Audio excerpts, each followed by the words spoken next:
Good evening po. Tanong ko po kung magkano po ang hulog sa SSS ko kasi 8,500 ang sahod ko.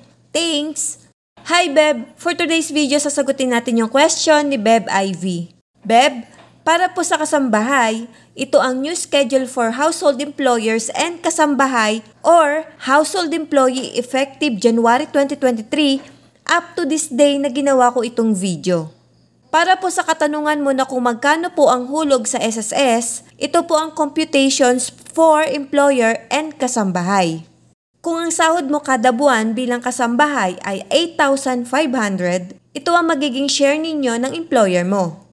807.50 ay para sa household employer share.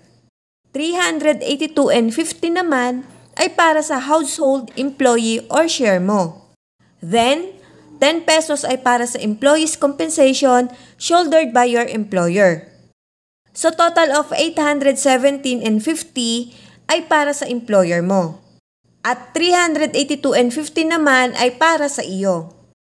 Bali 1,200 ang total amount na dapat maibigay or mabayaran sa SSS. Ang monthly salary credit po nito ay 8,500. Sana'y nasagot ko ang iyong katanungan. Thank you and God bless. Follow for more.